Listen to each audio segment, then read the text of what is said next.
I'd like to talk about some influences. Some players that really kind of shaped me musically when I was growing up listening to music.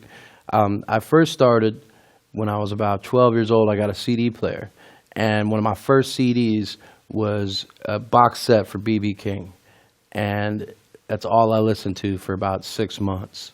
So I'd like to talk a little bit about the style of B.B. King, and the thing about it is B.B. King played like a vocalist when he would play guitar, and you would never get tired. I never get tired of hearing him play guitar because it's almost like he's singing while he's playing guitar.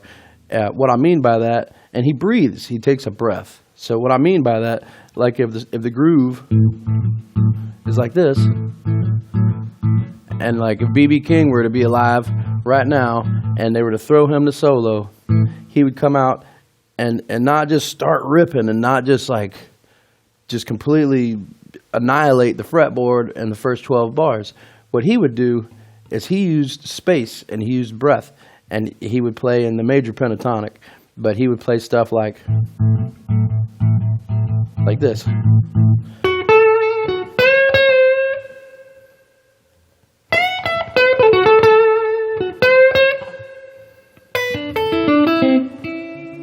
You know, and in between those notes was a lot of space, and it was like, he was like, when you talk to someone and you're having a conversation, he would take a breath.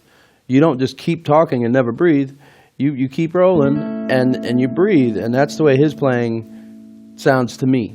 And it made a whole big difference in my guitar playing when I first started listening to him and trying to emulate what he could do. And also, he just had so much tone in his hands. Another great one B.B. King would do is he would let if it was a slow blues,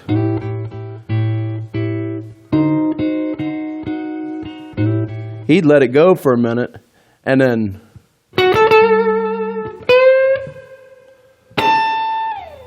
he'd put stuff in like that.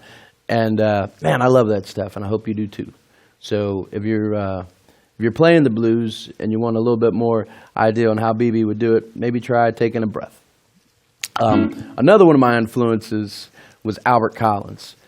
Albert Collins is the master of the Telecaster, and there's no one that plays guitar like Albert Collins. He's special in my book. Here's an example of what he would do. An interesting thing about Albert is he would tune his guitar not to standard E, A, D, G, B, E, but he would tune it to an F sharp minor chord, and then he would put a capo on. So some of his voicings and some of his licks that were just right in the pocket for him in his hand space are a big stretch for a regular tuning, and that's what I'm playing in. So I'll show you a little bit of how Albert would do it. Some of them were very close. Like, he was very stinging. He liked to sting. So he would come out, and if it was a blues,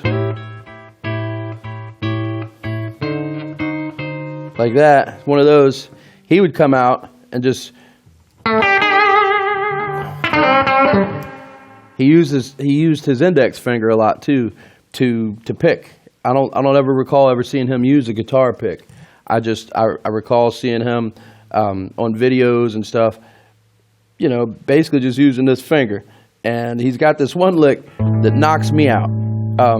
He goes all the way up here. So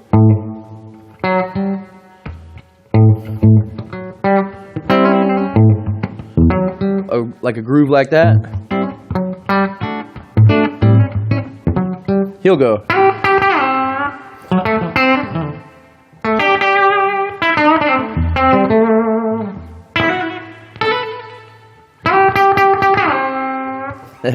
And I can't say that I nail it the way Albert Collins is. I've never heard anybody play guitar like Albert Collins, man. So check him out. And for me, it's a whole lot of fun when you're playing in an atmosphere with musicians. You have space to take a solo and to lay a little bit of Albert Collins on them, man. The Iceman, one of the best. When I was about 17 years old, I got a chance to open up for Jimmy Vaughn, and this was after Stevie had passed, and I was already a huge Stevie fan. You know, in fact, I don't think I was 17. I think I was 19 because I was out of high school. And so I watched Jimmy Vaughn come out on stage, and people were expecting him to blister the guitar like his brother. But Stevie and Jimmy they were different players. They were similar. They were Texas players, but they had different approaches, really. And so Jimmy walked out on stage, and they had a groove going, and all he did, and he used a lot of drone strings. He uses again with Albert Collins, he uses his fingers a lot too, and Jimmy uses a pick sometimes, but he'll if the groove is in G, you know, he plays a lot of grooves like that.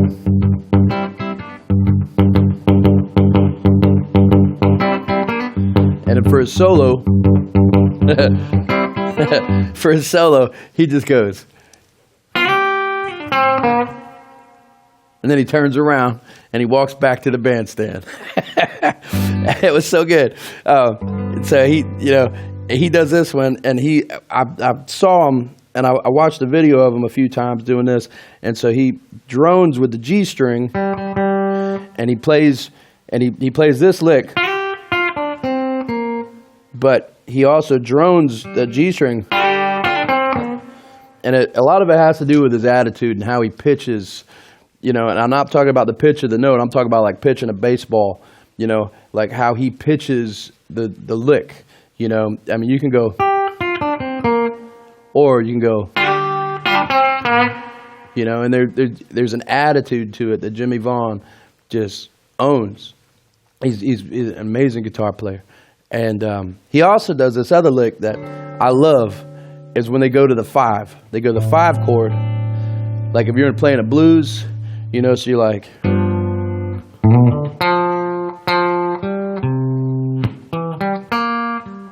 one of those grooves, and when it goes all the way up to the 5, like that. So he'll play, you know, if he's on the 1, he's like,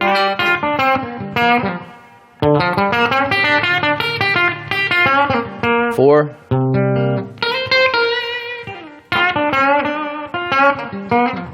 back to the 1. All right, and then when he goes to the 5, one of my favorites, he goes.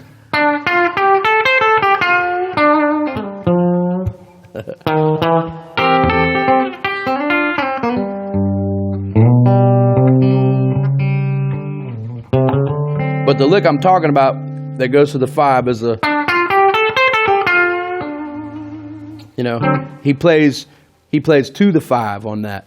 And it sounds a little awkward or something, but it sounds so good, man. It makes so much sense to me.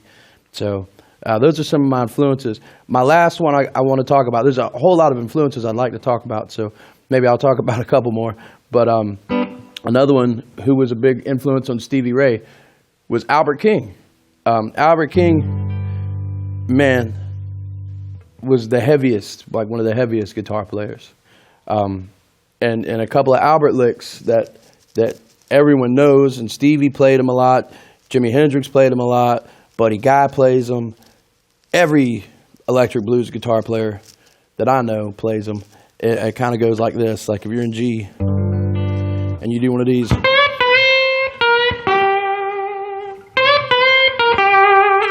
You know?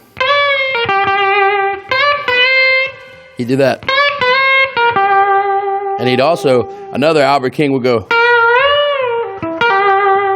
That was a real good one.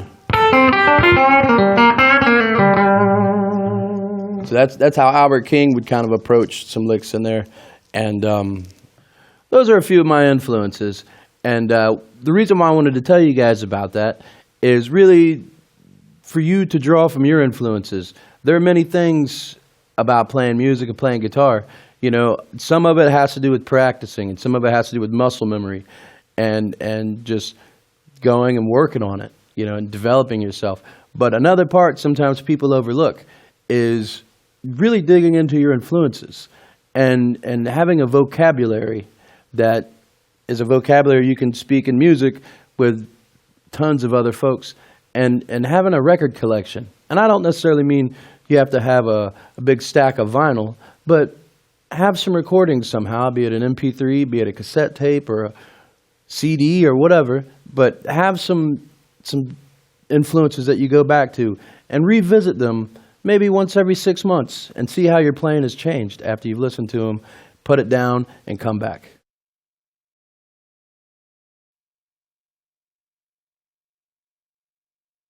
What I like to do now is do a little bit of playing and give you some examples of me playing some of these licks that I've showed you from my influences, but also just kind of play like myself and see if I can make it all work. We're going to pull up a track. It's going to be a shuffle feel, a 1-4-5. It's going to be in the key of A. And feel free to check it out. Play along.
All right, let's start and talk about how I started the solo, and which I use an influence. I use an Albert King lick, and what I did is I started like this. I said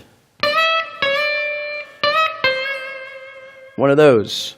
So the lick is, it goes, you're on the 10th fret, and you're on the high E string, and you bend it up a whole step. Your second note is you go to the 9th fret and you bend it up a whole step. So you go. And then you go to the 8th fret on the high E string, and you don't have to bend it too much,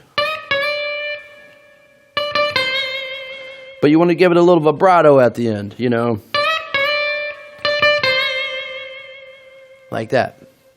And then so that's how I started the solo. And then I played some of my own stuff from other influences. You know, I played a lot around the dominant pentatonic. And also, I kind of flirted with a little bit of major pentatonic. And, you know, those things kind of work in the same box right there, but you just have to be careful where you place it. But for that 12 bars, I started with Albert Collins, and then I played, I messed around a little bit. And then at the end, I played an Albert Collins lick, which was the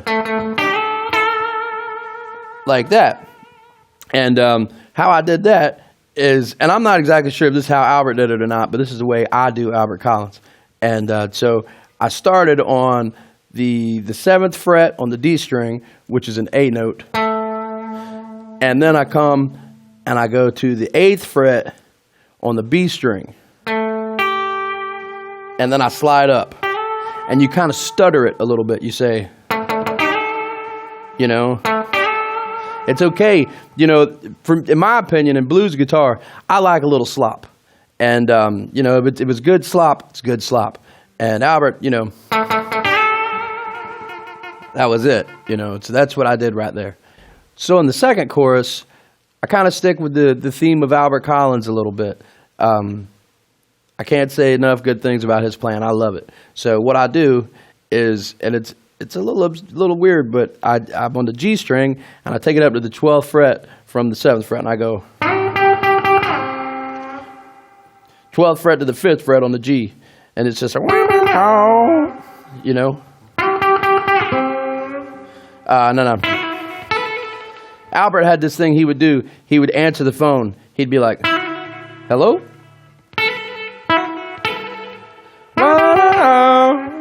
You know, so I used that for the first part of the second 12 bar, and from there I went into a little bit more Albert King, a lot like the other one, but this time I resolved it actually on the root note. So I played something like this. I said, one of those, you know, and right after that, once it got around to the 5. I went into B.B. King mode a little bit, and I started playing in the major pentatonic, and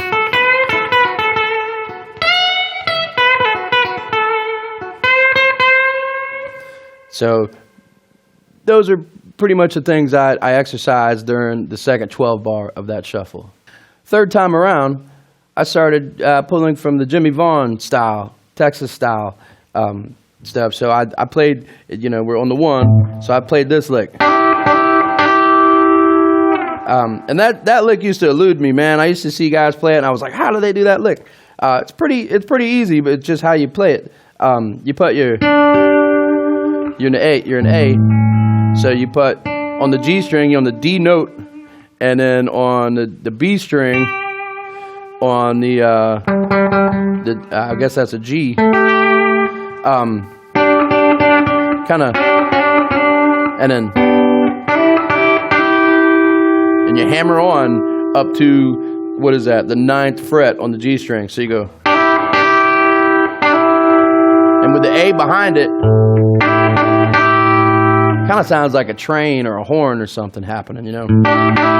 Anyway, I've seen Jimmy Vaughn use that a lot, and right after that, I ended up going to one of my stock Jimmy Vaughn style licks, and I was specifically using my fingers on purpose so I could kind of get I don't want to say not articulate, but just not as much of an attack on the note. So I played something like this. I said,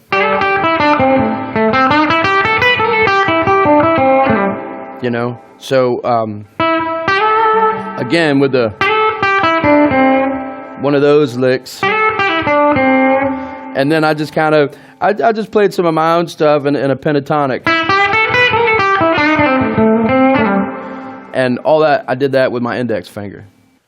So on the 4th time around, I started playing a part that was almost, someone could possibly sing it. And I was playing something along the lines of this. I said, and that, you know, that's based out of major pentatonic. And I wouldn't necessarily say that's a B.B. King lick, but it's kind of under that umbrella, and so there's breath there. There's a spot there, so it kind of gives the mind and the ear just something to hold on to, and you're waiting for the next thing, you know. So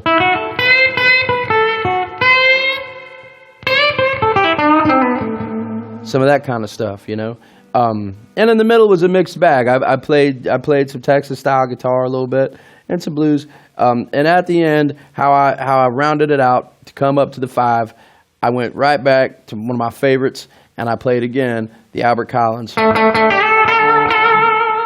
like that, and it worked out just fine. So on the 5th and final time of this 12 bar, again, I was doing kind of a call and response thing. I'm playing with backing tracks, but these are some really nice sounding tracks, and the organ on this sounded really good. So it gave me kind of something to bounce off of. So what I did is I played this lick a lot like I did on the fourth time. I said,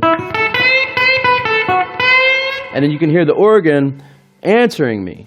And then I do it again. And then he answers me again. And then I go back into Albert King mode, and I lie on the old, kind of like that. And at the end, I had to put the thing, and I'll never be able to hit a single note near as firmly as BB ever did. But that was one of my favorite things he would do, is like, you know, he would wait a couple bars and he would give you a big old one of those. And so that's what I did in that 12 bar right there.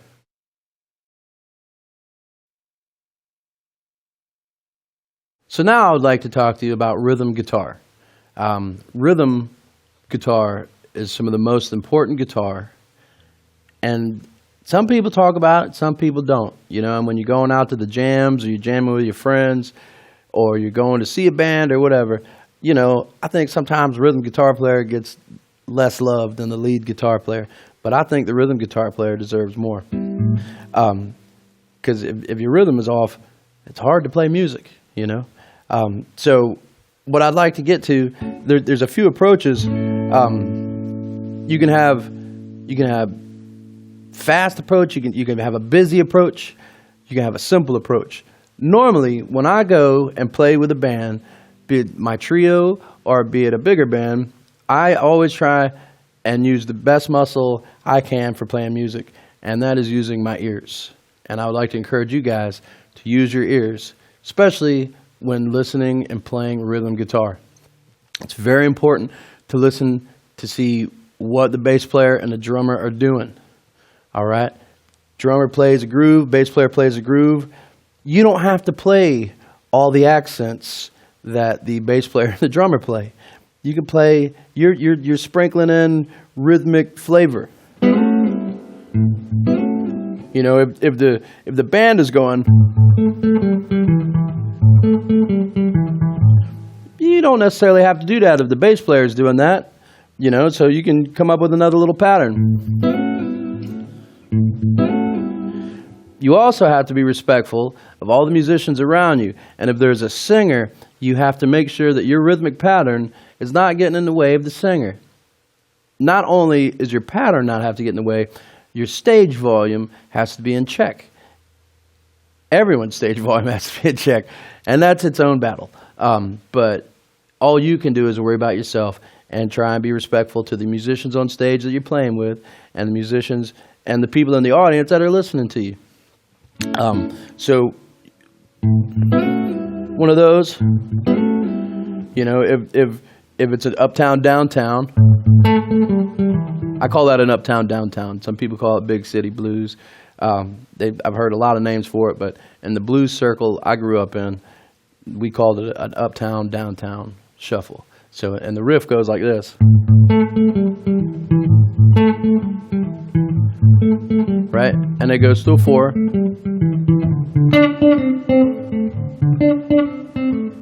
All right, and it goes up to the 5. It's an easy progression. But a lot of times the bass player will play that. So that leaves it up to you, the guitar player, to play some nice rhythms. There's a few approaches you can take. You can take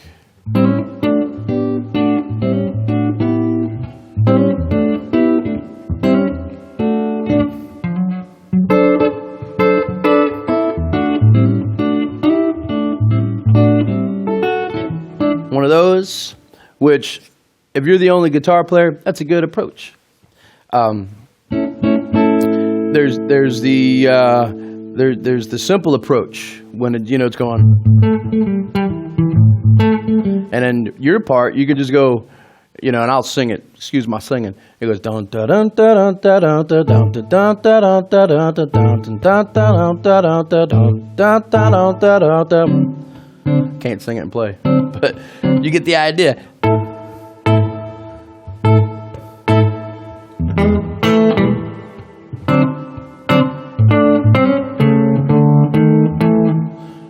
goes.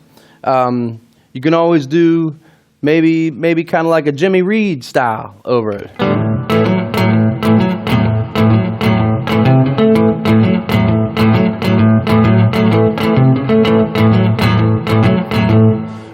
You know, and once you start messing with rhythm guitar and really paying attention to it, it's one of the most fun things I've ever done. And when you really lock in with a band and when you make it happen and the singer's happy and the other musicians are happy and you're playing a good part, man, there's nothing like it. A couple more examples of some rhythm guitar you could play over in Uptown Downtown.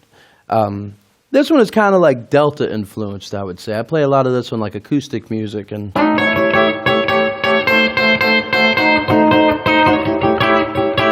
So how I would do that, you know, I would leave that root note out if there's a bass player. So, you know, again, doing that. And so you.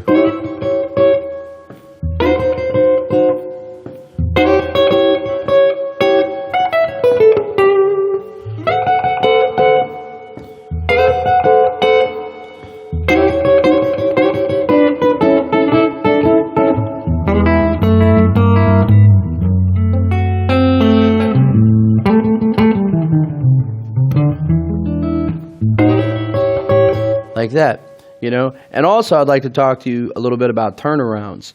You know, when you go to the 5 and into the 4 and then you go back to the 1 and it needs to resolve, and a lot of times the lick is,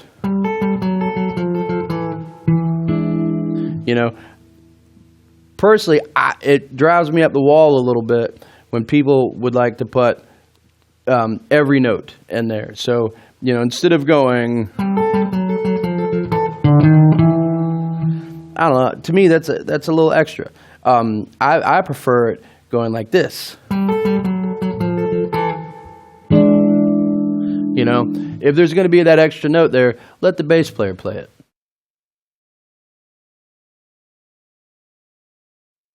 I would like to give you some examples now of what I would do over an Uptown Downtown shuffle in the key of A that I think would blend well, weave well inside of a band atmosphere playing this shuffle. It goes a little something like this.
So let's break down the first 12 bars of what I'm doing.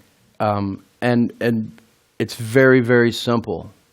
But sometimes there's complexity in simple things because you got to make sure you're on the beat. You got to make sure you're playing with the band. You know, if you're just stabbing a note, you got to make sure that you're feeling the pulse, you know.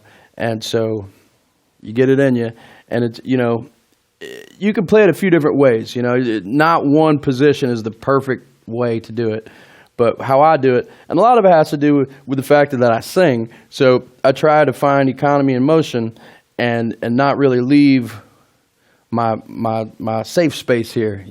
Because I find I make less mistakes if I just stay in that spot while I'm singing. But so what I do is, if you're in the key of A and it's an uptown, downtown, I hit the root note, and I hit the B and the E string,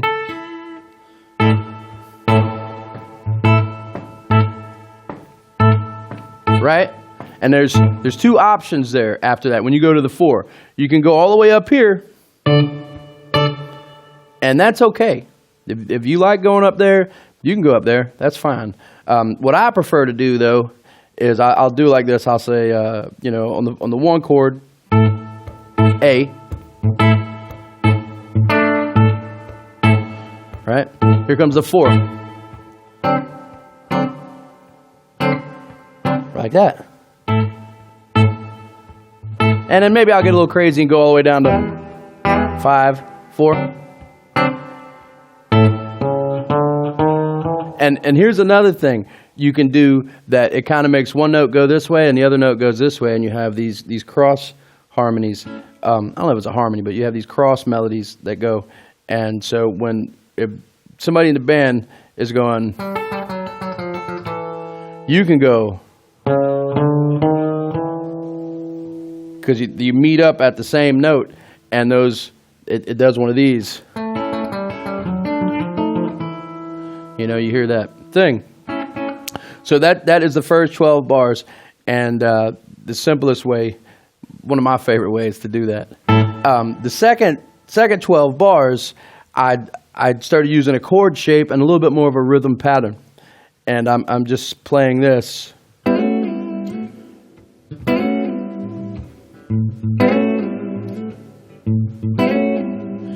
And so what I'm doing there to break that down, on, let's see, what is that? The D string on the 5th fret is a G note, and then I'm playing on the G string a B note, and then I'm playing an E note on the B string. And I slide up a whole step, and I slide it right back. It's kind of like a little beanie, like a little swing.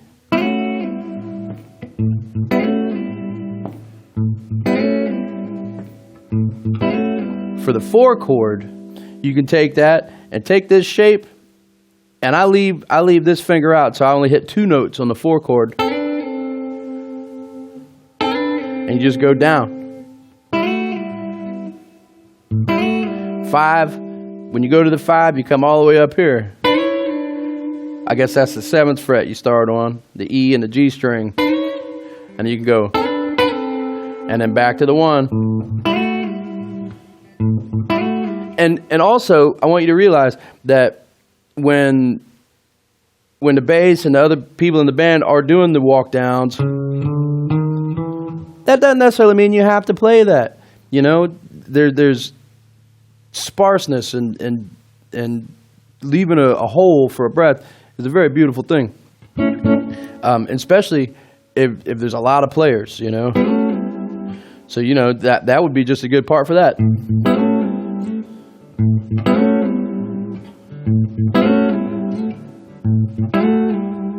Now, on the 3rd time around, on the 3rd 12 bar, I switched my pattern again, and I did somewhat more of like a piano style pattern. I love piano players and organ players and Wurlitzers and all that stuff, Rhodes. And sometimes when I play rhythm guitar, I really would like to have those kind of parts, but I normally play in a 3-piece band, so a lot of times it's up to me to cover that. So this is another kind of a big town blues, big city blues kind of riff. But so the band is doing this, back with the uptown, downtown, and so you can go.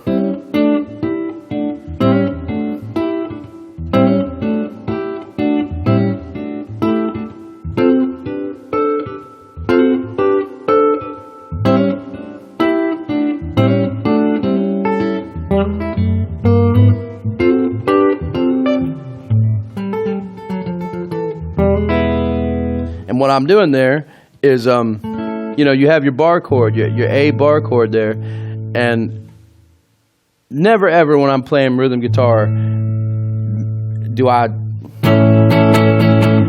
don't do that. I mean, you can if you want to, but I don't do that. I like having like just like little pieces of the chord. And so on this one, we're really just using probably the G string and the B string, and sometimes maybe the high E.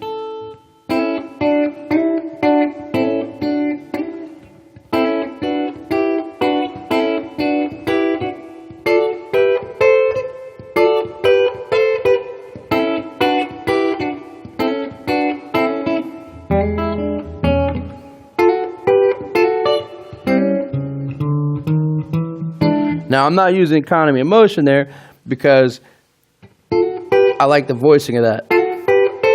But so I'm taking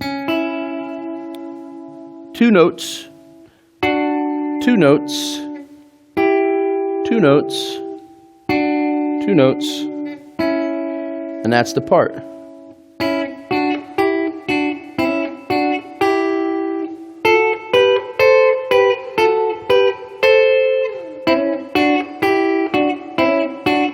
Now, this is a part you should only play if you don't have another, especially if you don't have a piano player, right? If there's a piano player on stage, you probably shouldn't play that. You should go back to more simple stuff, maybe. Depending on what he's doing, but normally that's how it's worked out for me. The fourth time around, on the 12 bar, what I was doing was a little bit more like I said earlier, kind of like a Delta style. You know, and that's, I would say, even more like an acoustic style of finger picking. I know, like Robert Johnson's Kind Hearted Woman, you know, he did some of that. So I take that, and instead of putting the root note in there, because we already have bass players already playing that, I just take that, which is the same shape as this. And I put it right there, which, what is this, 5, 6, 7, 8, 9. So your ring finger goes on the 9th fret, your pointer finger goes on the 8th fret, and your friendly finger goes on the 9th fret on the G string. So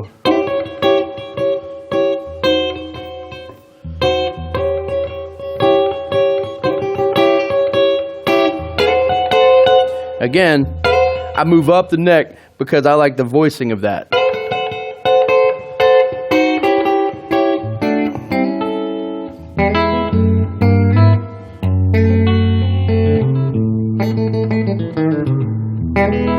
And also, I didn't talk about this earlier, but I would like to put this in here, is when you're on the 5, and then you go to the 4 chord from the walk down, I like to add my bass note and go. That's one of my favorites. But you don't have to do that. And specifically, only do that when you know that no one else in the band is going to do that, and everything is going smooth and simple. You don't really want to add a lot of extra bass notes. You want to be on good terms with your bass player. It's all about a frequency. So I'd like to talk to you now about the situation that you get into, especially playing rhythm guitar. So I don't know about you, but for me, when I was growing up, and even now, maybe sometimes on a Monday night or something, if I have the time, I'll go to the open jam. I have a lot of friends I've met at the jam through the years, and I've learned a lot of really valuable lessons by going to the blues jam. And so one valuable lesson I'd like to talk to you about is how to play with another guitar player. I see this all the time, and it kind of drives me up the wall. You know, if the bass player is doing this, and then there's 2 guitar players doing that, and they're all in the same register, and they're playing the same riff,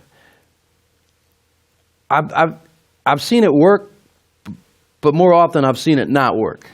And when I go and sit in with a band, my main goal It's to completely show respect for all the other musicians I'm playing with, and respect to the music, and to not really get in the tonal way, the harmonic way of people who are playing their music. You know, we have to work well with others. So I want to talk to you about if you're a guitar player and you go to the blues jam and they get you up for the shuffle. So that part's already taken. And then your buddy, who is also playing guitar, shows up and he's like, well, I took this course and I learned that I'm just going to, that makes all the saxophone players and the keyboard players and the bass player and the singer, everybody happy. Yeah, right? But you're like, nah, that's my part. And you're like, nah, man, that's my part. So you're going to have to come up with another part, right? So if one guy's doing that,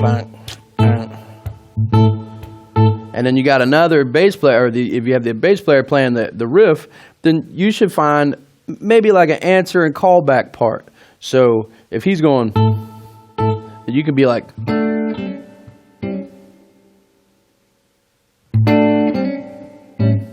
really easy.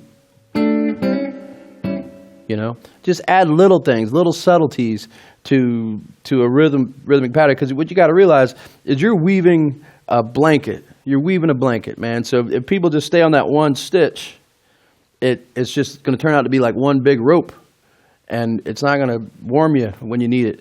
You're trying to cover some ground and not cover the same ground that they're covering. So you have this expansive blanket that you've weaved sonically with your friends at the blues jam. So if he's going high, then maybe you can go low. You know, if he's going, then go. Maybe that's your part, right? And always keep in mind, if he's going low, then you should probably go high. If he's going high, you should probably go low. You know, that way you stay out of each other's territories as far as the low notes. Too many low notes, too many high notes. You want a perfect blend of all the notes, you know. So I would say do that, and don't be afraid to experiment, mix it up a little bit. You know, rhythm is fun. It's kind of like some of my favorite rhythm guitar players almost play lead rhythm. You know, they're always riffing on ideas.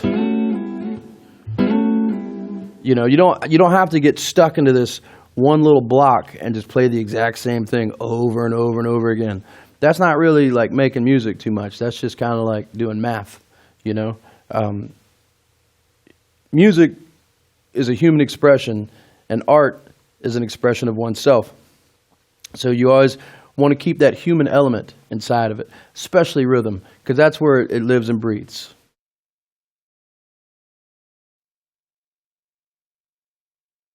What I'd like to do now is to take this uptown, downtown shuffle in the key of A and have some fun with it, you know, and kind of put myself in the position of if I were to go to the jam or the gig and be playing and there's already a guitar player there. Here's how to have a little bit of fun with it. Here's how to kind of experiment with it and just, you know, find your own thing that works inside the shuffle.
So I would like to break it down a little bit with you and talk about the second guitar part for the shuffling A of the uptown downtown, when there's already this going on.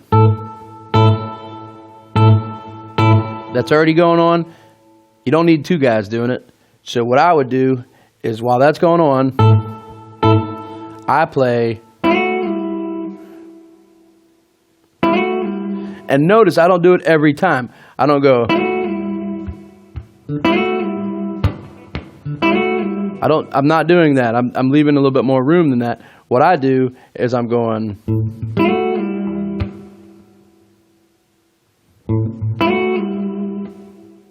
Like that.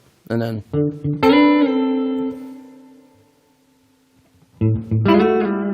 See the space I'm leaving? That's what I'm talking about. And I'm just using these two notes. So you're on the 5th fret, you got your D string and your B string, which is a G note, and it looks like an E note. And you slide it up a whole step to the 9th, the 7th, and you say, just like that. It's just that easy. Boom, boom. Ding, de, dong, da. Like that. And then for the 4 chord, you slide it to here. Just like that. 5 chord, 4 chord, 1 chord. Just like that. Now in the second part, the second time around, the second 12 bar on this uptown, downtown shuffle in the key of A is the rhythmic pattern changed, just for an example, and so the original rhythm started doing this. A little busier. And they're playing it twice as much as I played it in the first part. But what I'd like to talk about is the part I play against that, and which is this part.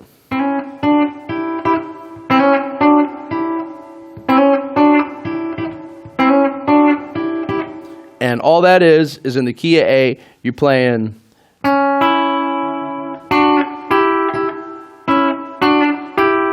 Now you can, however you want to finger it. Some people like to reach over the neck and use different fingers. You know, I think that's kind of how people develop their own style in a certain extent. So if you have a special way of doing that, if it works for you, then it works for me. And if it sounds fine, then it sounds fine. How I do this is what I do is I do this.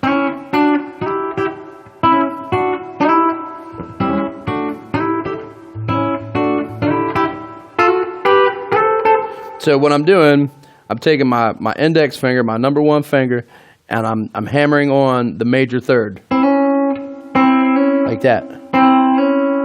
Right? That's the first part. The second part is I take my ring finger and I bar it right there at the 7th fret. So your first part, that's 1 and 2. And your third part is you take your friendly finger and your ring finger, and it kind of, if you do it like that, it can kind of, you know what, in fact, for the second part, you can use your first finger. And it kind of sets you up. So what I would do,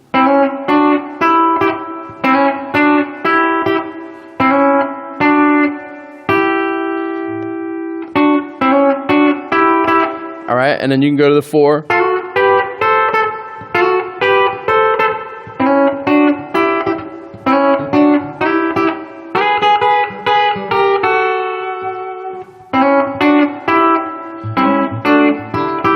So that's the second part of the rhythmic pattern for the 12 bar, key of A for the uptown, downtown blues. So let's talk about the third 12 bar in this shuffle in the key of A, the uptown, downtown.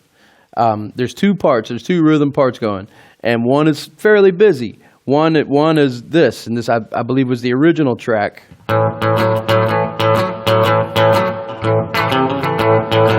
Right? I probably could have played it better. But that takes up a whole lot of real estate sonically, because you got these 3 notes, and you're busy. You're playing a lot, it sounds good over that. So the alternate part I would do is I do like a little jangly thing, you know, and like I said earlier, if they're going low, this is fairly low on the guitar. You're using an open string, an open bass string, an A string. So if they're going to go low, I like to go high, you know. So while they're doing this, I like to go.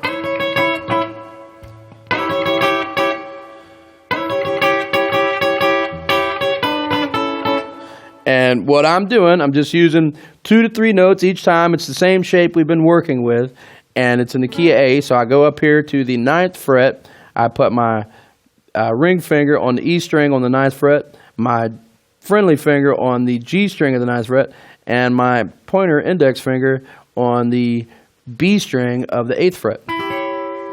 And you can take or leave the B string, all right? I like to have it in there, but you don't necessarily always have to have it in there. So it's not make or break, you know, but I'll... And you can walk it down.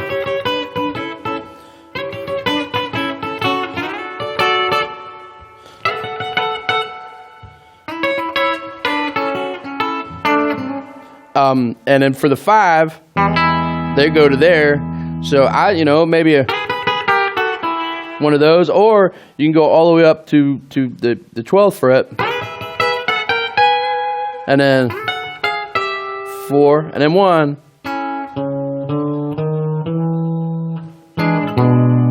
So just a jangly little simple part on that. So that's what I would do on the 12 bar, 3rd time around. So let's talk about the 4th 12 bar in this shuffle in the key of A, the uptown, downtown. Now, I've given you the example if they're playing busy and you play some jingly on the 3rd time around. So let's switch roles. Let's say maybe the other guitar player wants to play that. You know, that's a fun part to play. And that frees you up to go ahead and give them the big part. And, you know, a lot of folks know this, but some folks don't. So what it is, it's an A chord, and you're padding that note back and forth. And if you want to get really involved in it, you can every once in a while.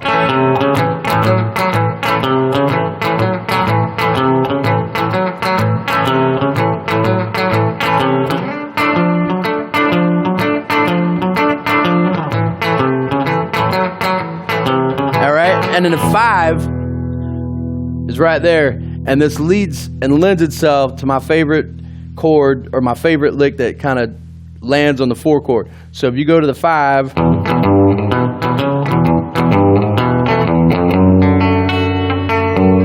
you get to put that in there. So you're doing a D7, and you play the root note.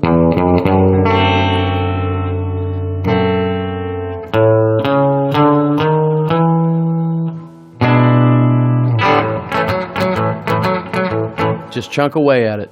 And these are some rhythm patterns that I think will possibly help you communicate and play good music with some other folks, and hopefully have some fun with it, because I find it really fun.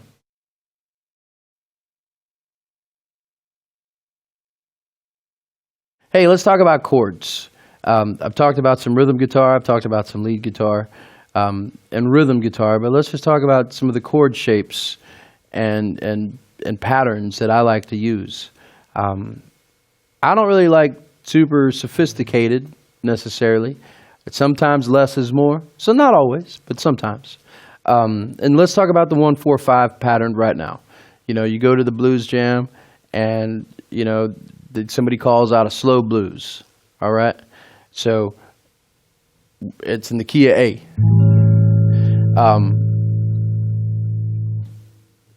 Personally, for me, like if you're gonna play, I don't like the way it sounds when someone uses the whole thing.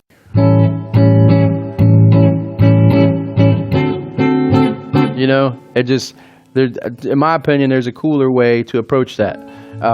And so what I like to do is just use little pieces of a chord, you know.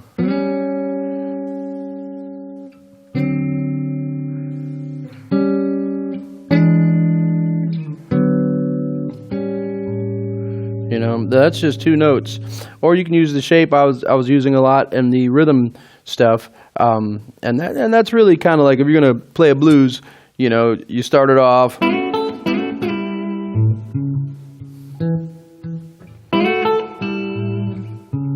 I'm playing the bass line along with it. You don't have to play the bass line. I'm just talking about, and it goes to the 4. And, you know, something Stevie Ray Vaughan really did, it was pretty cool. You know, he would turn that chord into a lick. And then...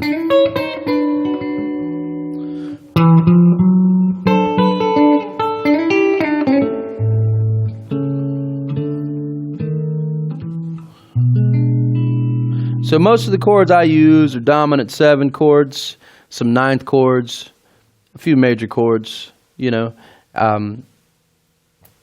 minor 7, flat 5 every once in a while.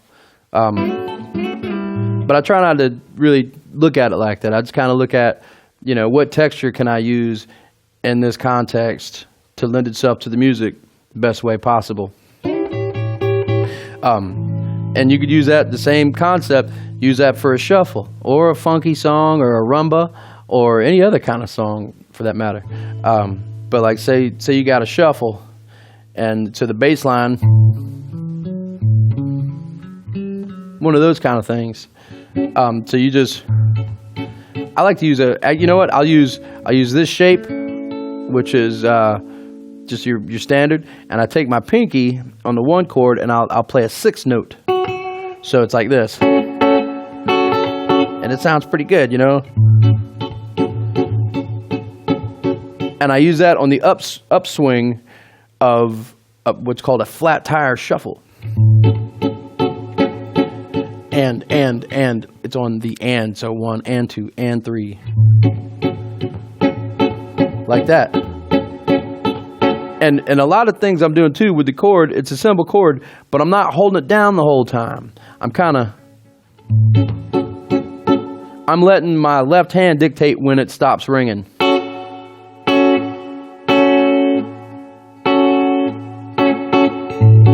Like that. And so that's basically like a A add-on, and I believe that's a 6th note. And your 4 chord, and then your 1. Now look, have you been playing 1-4-5 for a minute, and there's a couple of things that you're hearing on records or at shows or at the blues jam or something, and you're like, man, I don't really quite know what they're doing. One experience I had like that was the 2 chord, when people started using the 2 chord. And the 2 chord, like, so if your 1 chord is A, your 2 chord is B. Right? So there's a couple different approaches. You can use like a dominant 7 chord to a 5, so they call it a 2-5 change. Like that.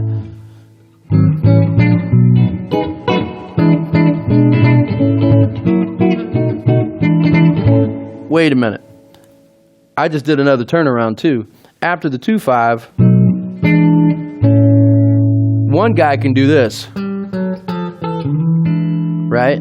But also a really cool thing for me that I really enjoy playing over is a 1-6-2-5 change. So say you have your shuffle going, 1 chord's feeling good, right? And then you go to your 4 chord.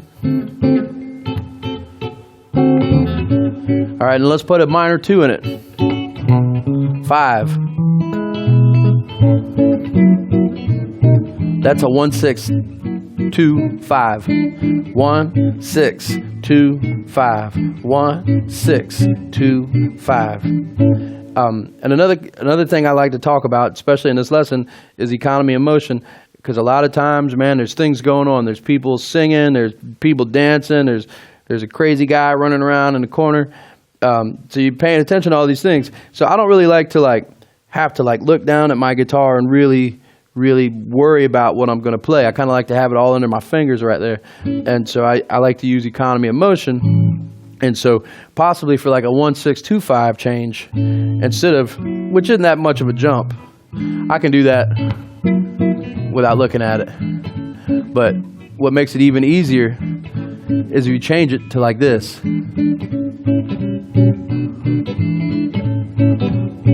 And it's a perfect example of everything being right there. You can play your cool big city change right there, and it works so well. And if it's not something you've ever tried before, I'd like to encourage you to try it, because it really opens up a lot of tonal possibilities, and it's extreme fun.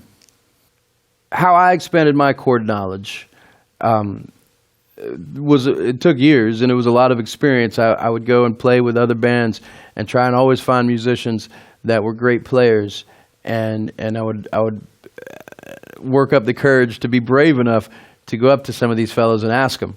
And I got all kinds of answers, but any advice I could give a guitar player that's trying to expand their chord knowledge is to listen. All right, use your ears. Find some songs that you like that have a couple of those chord changes in them that you don't know, and sit down and look it up. Read about it. Watch informational videos about it. But don't let it overwhelm you, okay? Because chord theory can go deep, deep, deep into the wormhole. And I don't really want to go that deep. I like the stuff that is enjoyable, and it's not so much of just a math problem. You know, you can still, your friends can jam on it. Everybody can jam. So my advice would be to just make sure you listen to music with those kind of changes so you can get it into your palate.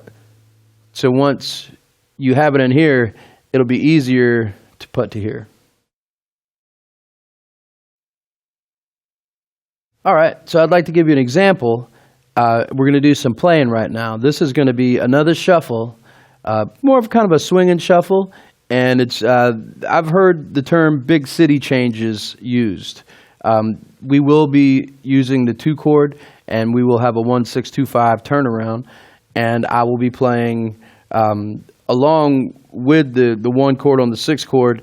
I'll be playing a couple different styles of some possibilities that maybe you could use in your repertoire.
Let's start with the first chorus. This one's in C. It's got the big city changes. And like I talked about earlier, I'm letting my left hand dictate how long the chord lasts. So I keep it pretty simple. I'm just doing the up sweep. 4, 1, 4. And, you know, you can use your pick or you can use your finger, whatever, but I'm going on the up sweep.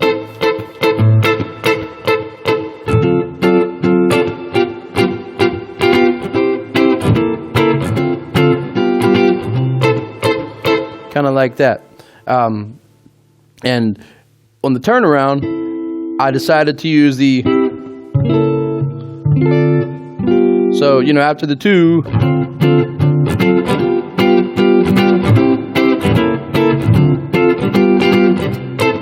Just like that. It's easy as that for the first one.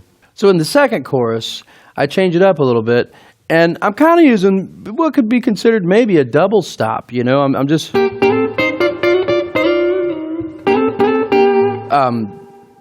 I'm doing little stabs. One of those, you know, just like we've discussed in the rhythm part. You go to the 4. And then again with the 2-5. Now, I like to just lay the 2 chord there. Instead of playing a bunch of rhythmic stuff around it, I just...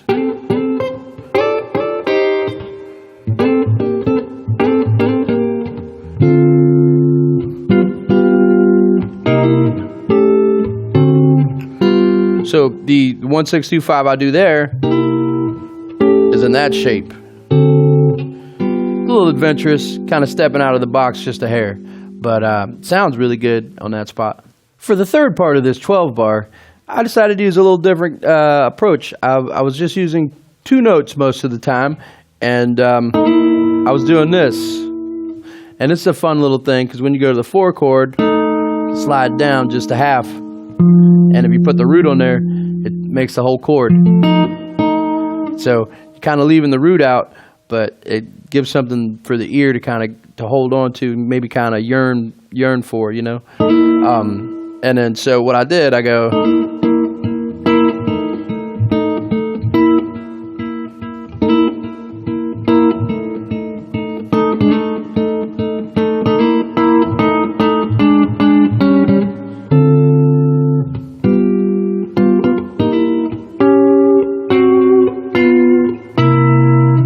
And so that part goes right over the 1-6-2-5. So I'll sing it blah blah blah blah, and you go blah blah blah blah blah blah blah blah, just like that. And you know, for me, when I'm playing a song like that, I like to throw that in there, but I don't like to do it every time. Maybe only once a song, maybe twice a song. And if you can really communicate with the bass player and when you're going to do that, it really makes it turn out better. But that's another way to play a 1-6-2-5 turnaround. And for the fourth time around on the 12 bar, I kind of stuck with the rhythmic pattern I used in the first time around, except I used a few more chords. And then I filled up a little bit more space. So how I did that, you know. All right, and at that point right there, I decided to use some chord substitutions. So I said, so that kind of leads you into the 4. I'll play it again a little slower.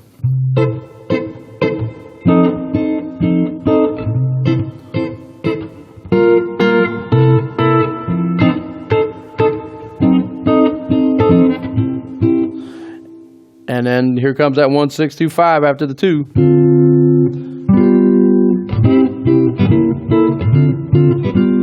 So let me show you that chord substitution. You have to, it's very specific on where you put it.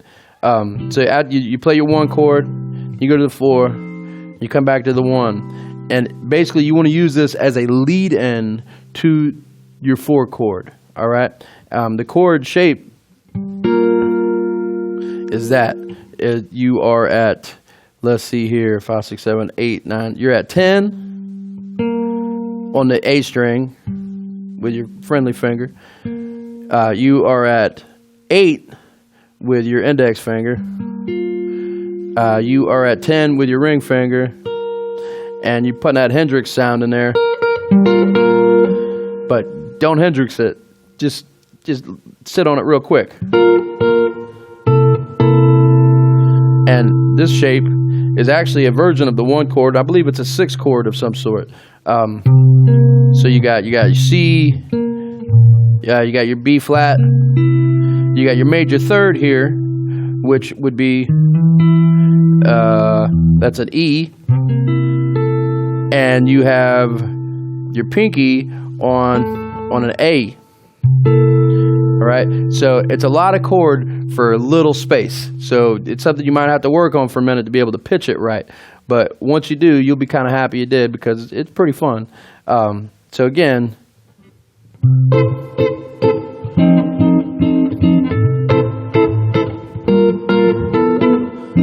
like that. I'll give you one more example.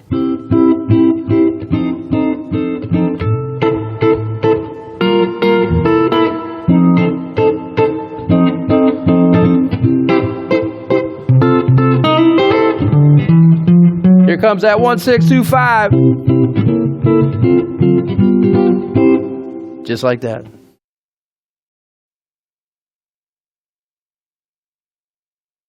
So I'd like to talk just a little bit about just some of the basic scales. Like if you're going to be soloing in this swing style, big city style shuffle with a 1-6-2-5, most of the time I'm sticking with just a pentatonic scale.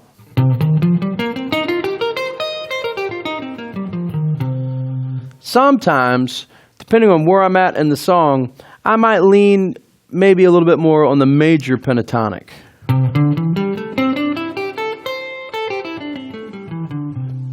I normally don't play in that position. I play the major pentatonic in this position. So like, that's major. But then you go back to dominant. You know?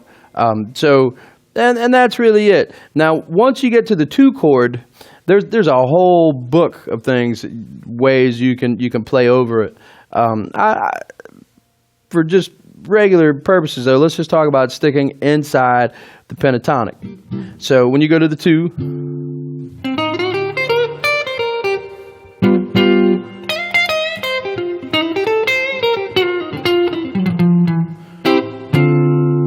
you know, I mean, a real fancy one on the 2. So if you got a D minor, then you play a D minor arpeggio. You know, no.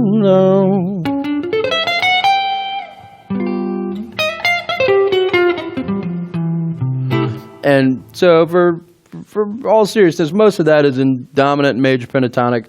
Set aside the one part where you play an arpeggiated D minor chord.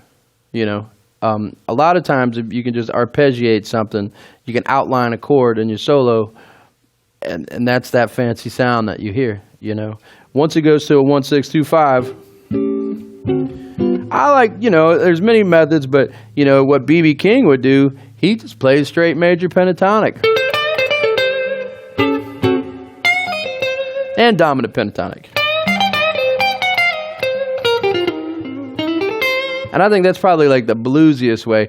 Depends on what your opinion of blues is, but I'm looking to our some of the fundamentals, some of the foundation of blues, and someone like Gatemouth Brown or B.B. King or something like that, like 50s, 60s style blues.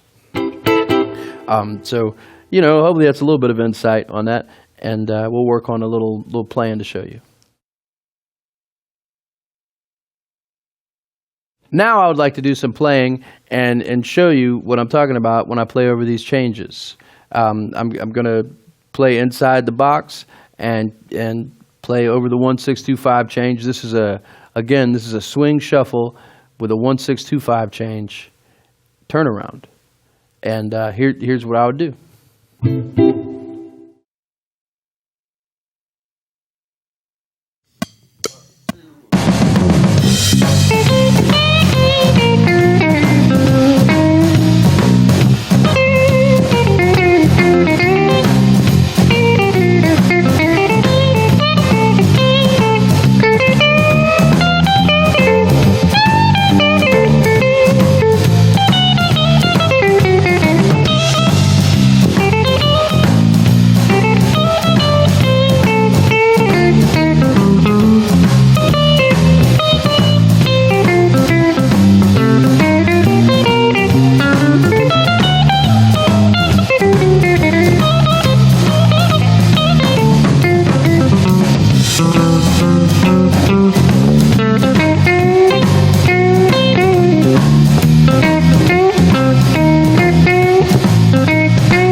So let's talk about the 12 bar I just played. I'm playing licks through it. We're in the key of C. This is a swing and shuffle. And what I really want to point out to you is what I play over the 1-6-2-5. Now, this is the first time around in the 12 bar. And what I do is I try to play in the spirit of B.B. King. So we're in the key of C. I come all the way up here past 12th fret up to like 13, 14, and 15. And I have my friendly finger on the G string on, it seems to be the 14th fret. That's where I start. And then I go.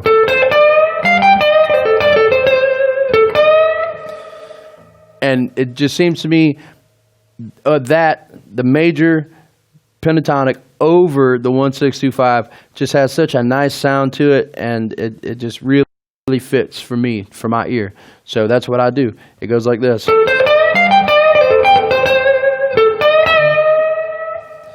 Just like that right there. On the second time around, I decided to get a little fancy. Play some hot licks, as they say. I don't say that, but other people. So what I do when it's time to go to the 1-6-2-5, or actually even before then, when it goes to the 2 chord, when it hits that 2 chord, is when I like to try and play that one arpeggiated minor lick, and it goes like this. It's my most fancy lick probably, and it goes like you slide in with this finger, your index finger. So you go, right?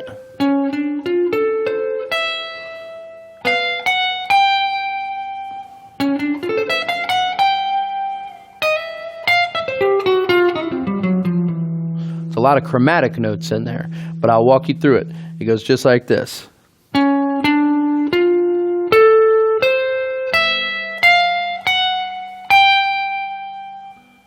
Down a half step.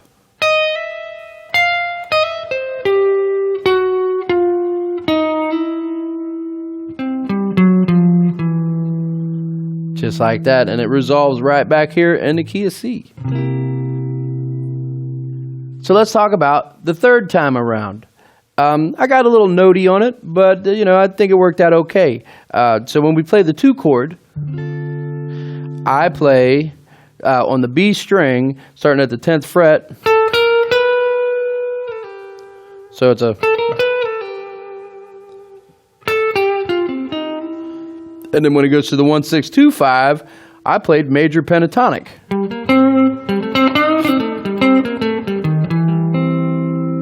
So you can play that here, which is right behind your dominant pentatonic. You start with your pinky on the root instead of your one finger. So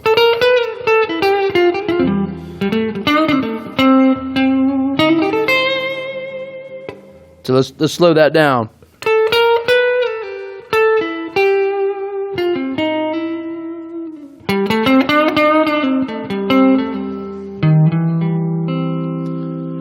Right there. So to wrap it all up in my last chorus, basically what I did is I just kind of used a lot of vibrato, and I stuck in the pentatonic. So I played something along the lines of this, at the 2 chord, right here, I would say, and I just played right there, and I just was mindful of my note choice over that 1-6-2-5. But you can really sell a lot with some vibrato and just a good note choice.